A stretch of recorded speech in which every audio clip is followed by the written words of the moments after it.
박, 이대로 물러설 순 없다. 지난주 특검의 청와대에 대한 압수수색은 무산됐습니다. 이번 주에는 대통령에 대한 대면 조사가 예정돼 있는데 청와대는 나름대로 반격의 카드를 준비하고 있는 것 같습니다. 먼저 오늘 압수수색과 대면 조사에 대한 이규철 특검보의 브리핑 한번 들어보시겠습니다. 특검은 청와대 압수수색 불승인과 관련하여 대통령 권한대행에게 협조 공문을 송부한 이외에 여러 가지 방안을 논의하고 있는 중입니다. 청와대 압수수색은 보여주기식 수사가 아닌 수사상 필수 절차인 증거 수집 필요에 의한 것임을 다시 한번 강조드리는 바입니다. 예, 특검에서 지금 원론적인 얘기를 밝혔습니다. 압수수색은 보여주기 수사가 아니라 증거 확보를 위한 측면이다. 이렇게 얘기를 했는데 그런데 문제는 별다른 방법은 없는 것 같아요. 뾰족한 방법은요. 그렇습니다. 이제 형사소송법상 110조, 111조에 보면 이 책임자가 공익상, 특히 군사상 비밀 이유가 있다면 거절할 수 있도록 돼 있고요. 그게 중대한 공익인 거를 입증을 해야 되는데 그 부분은 사실 어렵기 때문에 실제로는 그걸 거절할 수 없고 결국은 지금 특검에서는 한교안 권한대행이라든지 공문을 보내서 어느 정도 요청을 좀 하는 상황이고 오늘 그 얘기도 했습니다. 보여주기가 아니다라고 얘기를 한 게 결국 압수수색을 해가지고 어떤 뭐 성과를 내기보다는 네. 대통령 대면 조사도 연관이 있고요. 네. 또 2월 28일까지 수사영장을 받아놨기 때문에 네. 혹시라도 압수수색을 못하게 된다면 2월 28일이 수사기간 만료기간입니다. 연장할 수 있는 근거가 되기 때문에 막 그런 의미로 계속 얘기를 하는 것으로 보입니다. 그런데 만약에 이번 주에 대면 조사도 있고요. 원래 특검의 계획은 압수수색해서 나름대로 증거를 확보하고 그걸 가지고 대통령 강하게 압박을 하겠다. 이런 얘기인데 첫 번째 예봉이 꺾였습니다. 그러면 이번 주에 만약에 대면 조사에 있어서도 별다른 성과가 없을 가능성, 그 가능성에 대해서는 뭐 특검의 특별한 대응책이 있을까요? 그러니까 대면 조사를 9일이나 10일 정도에 한다고 지금 얘기를 하고 있는데 다음 주 목금인데 실제로 그때 시점이 조율이 이제 장소라든지 조율이 가능하지 않을 걸로 보고 결국은 9일, 10일은 이제 특검에서 요청하고 의도하는 바고 결국은 그 다음 주 정도가 될 걸로 보입니다. 네. 그 다음 주 정도까지 다른 어떤 피의자들 통해서 더 진술을 얻을 걸로 보이고요. 결국은 물적 증거보다는 네. 진술 증거를 통해서 확보하지 않을 걸로 보입니다. 네. 근데 우리가 지금까지 뭐 나타난 여러 가지 증거들이 있지 않습니까? 그걸 뭐 보면 있죠? 청와대 압수수색을 굳이 안 한다고 그래서 네. 대통령 아마 한 2박 3일 정도는 대통령한테 물을 것이 있을 거예요. 지금 아니 2박 3일. 생각해보세요. 안종범 네. 전 수석이 네. 거기서 깨알같이 해서 39건하고 17건이면 56건의 수첩에 적힌 그러네요. 것만 물어도요. 정말 네. 며칠은 물을 수 있는 게 있거든요. 그러니까 네. 제가 보건데 압수수색은 뭐 실질적인 성과도 기대하기 어려울 뿐더러 네. 그리고 그 현재 드러난 증거를 대통령에게 묻기에도 아마 대통령 조사로는 벅찰 것이다 이런 생각이 듭니다. 네, 대통령 조사 지금 것만으로도 충분할 것이다 이렇게 얘기하셨는데요. 그렇다면 과연 박근혜 대통령이 대면 조사에 응할까요? 자, 박근혜 대통령 지금껏 어떤 입장을 취해왔는지 저희가 영상으로 준비했습니다. 저는 이번 일의 진상과 책임을 규명하는 데 있어서 최대한 협조하겠습니다.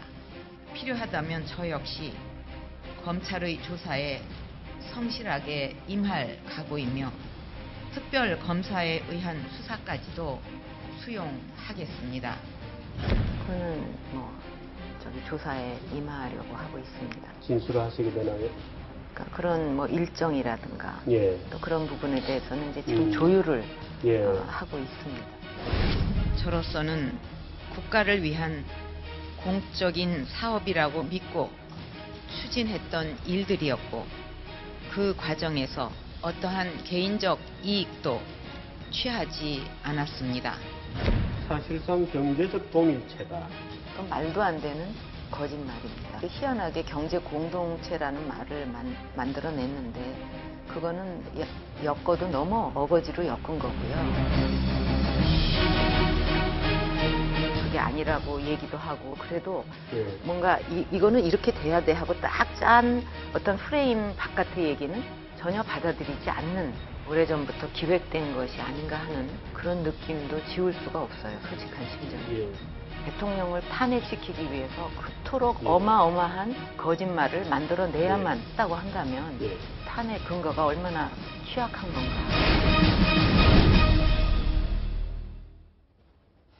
자, 마지막 이제 대통령의 정규제 TV와 최근 최근 인터뷰인데 뭐 원론적으로 특검의 조사는 받겠다고 얘기를 했는데 내용을 들어보면 어떤 특검의 수사라든지 이 탄핵에 대해서 굉장히 좀 불만을 가지고 있는 것 같거든요. 아예 수사에 응하지 않을 거야 아니면 수사에 응해서 정면 승부를 할까요? 그러니까 이제 대통령의 어떤 언급의 그 순서를 쭉 보면 순서요. 사실 처음에는 대통령이 상당히 이제 좀 뭐 이 문제에 대해서 좀 사과도 하고 네. 또 질서 있는 퇴진이라는 또 안을 내놨지 않습니까? 그건 뭐냐면 탄핵이 아니더라도 네. 본인의 어떤 임기를 줄여서 나갈 수도 있다라는 쪽으로 이제 거의 합의가 되어 가는 그런 상황이었었거든요. 이제 그거 전제는 뭐냐면 대통령 본인 스스로도 이게 지금 그 국정을 제대로 운영할 수 없다라는 좀 판단을 한 거 아니겠습니까? 그 당시에요? 근데 지금 상황에서 보면 대통령은 산더미 같이 쌓여 있다. 산더미. 엮였다. 예. 이런 이야기를 하는 거 보면 예. 이 탄핵이라는 것이 결국 거짓에 의해서 이루어졌다라고 예. 이렇게 본인은 확신을 하는 것 같아요. 예. 자, 그런 면에서 본다면 이제 본인이 내가 왜 탄핵되느냐라는 그런 어떤 본인의 결백성 이게 예. 있단 말이죠. 근데 네. 문제는 이 결백성을 어떻게 증명해야 될 것인가. 이게 이제 문제가 있는 예. 것이죠. 그러니까 본인이 아무리 결백하다 하더라도 그걸 저런 식의 언론 인터뷰를 통해서는 이야기를 해봤자 예. 지금 계속 추가적인 상황이 나오고 예, 예. 또 자신이 같이 함께했던 참모들이었던 예. 사실관계 속에서 일단 다 드러나는 상황 아니겠습니까? 예. 그러면서 본다면 논리적으로 본다면 저는 대통령이 수사를 받을 수밖에 없는 상황이라고 예. 보는데 네. 문제는 이제 지금이 상황이 논리적이 아니라 결국 이제 감정적이고 어떤 면에서 본다면 대통령이 나는 피해자다. 그리고 이 피해자 피해자다? 이미지를 정치적으로 해결하려고 하는 그런 빛이 강하기 때문에 네. 거부할 수 있다 보는데 문제는 제가 볼 때 대통령 스스로 약속한 게 있기 때문에 예. 이것마저도 거부한다라면 예. 자, 검찰 수사 받지 않았죠? 안 왔죠? 자, 특검 수사까지 받지 않는다? 네. 그 헌법재판소에서 만약에 또 대리인단이 사퇴한 이런 식의 한다라고 한다면 네. 과연 그럼 대통령이 우리나라의 사법 체계에 대해서 전면적으로 부정하는 것이 아닌가라는 그런 우려를 낳을 수밖에 없는 상황이기 때문에 저는 어떻게 하면 특검 수사는 받을 가능성이 높다 이렇게 높다. 전망합니다.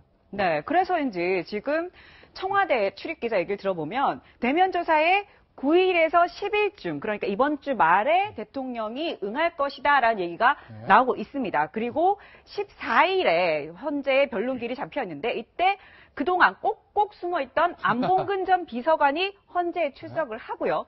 그러면 대통령이 이 15일을 전후해서 검찰 수사를 받은 이후에 추가 언론과 인터뷰를 할 것이다. 보수 언론과 인터뷰를 할 네. 것이다라는 이런 일정표가 좀 짜여져 있다. 이런 얘기가 네. 나오거든요. 충분히 가능성이 있는 얘기고요. 예. 다만 대통령 측이나 이제 청와대 입장에서는 한 주 정도만 더 미루기를 바랄 것 같아요. 특검 대면 조사도 조금만 더 미뤄주면 좋을 것 같고 헌법재판소에 들어가는 것도 지금 14일 날 변론길이 잡혀 있는데요. 네. 그 이후에 추가 증인 신청을 해가지고 기일을 더 잡을 거고 만약 그거 해가지고 기일 잡혀서 최종 변론이 난다 그러면 셋째 주 지금 나오는 셋째 주나 넷째 주에 그 무렵에 나와야지 이게 그렇죠. 13일을 넘길 수가 있거든요. 아마 요 타임 스케줄대로 간다면 대통령 입장에서는 3월 13일 날 그러니까 이정미 재판관이 나가기 전에 결정이 날 가능성이 크기 때문에 1주나 네. 2주 정도 미뤄서 할 가능성이 있지 않을까 이렇게 봅니다.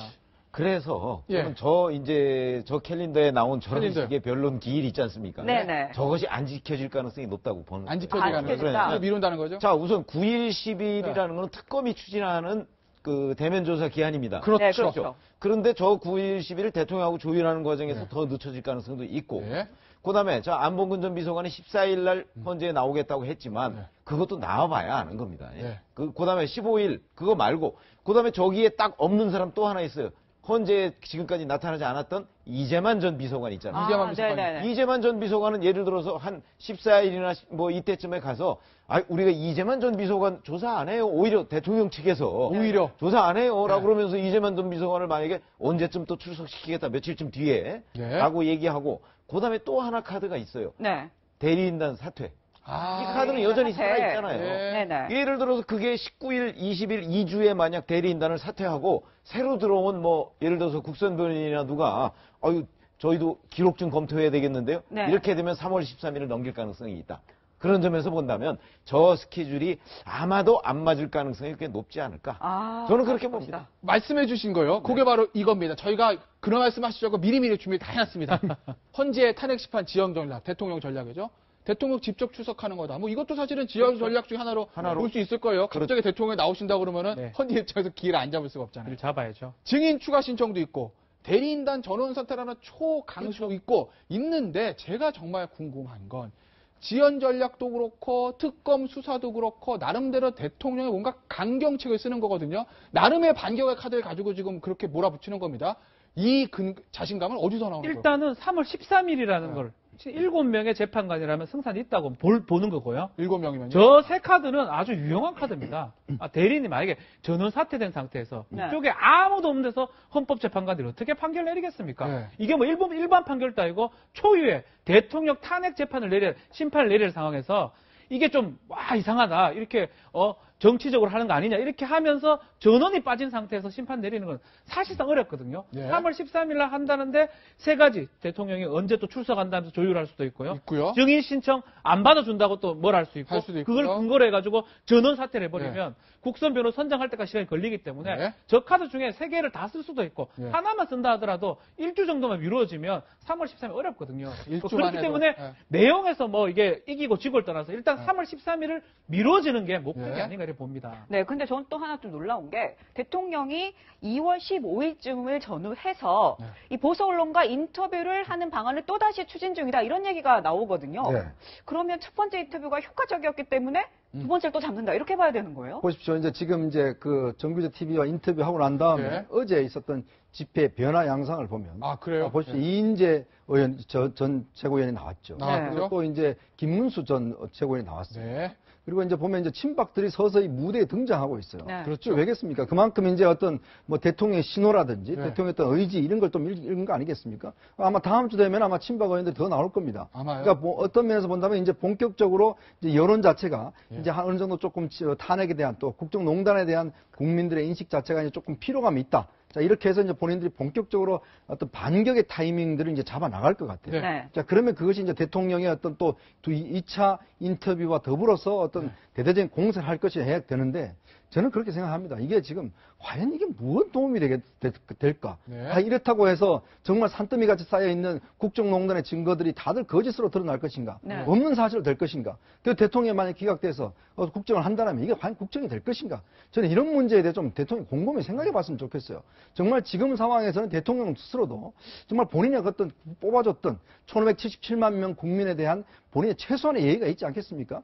그러면 생각해 본다면 이렇게 국정을 질질 끌고 탄핵 국면을 끈다라면 누구에게 도움이 되겠습니까? 뭔가 매듭 짓고 가야 되는 저는 그 시점이다. 그런 면에서는 대통령과 친박도 정말 나라를 좀 생각하는 측면이 있어야 되지 않을까 그런 생각이 듭니다.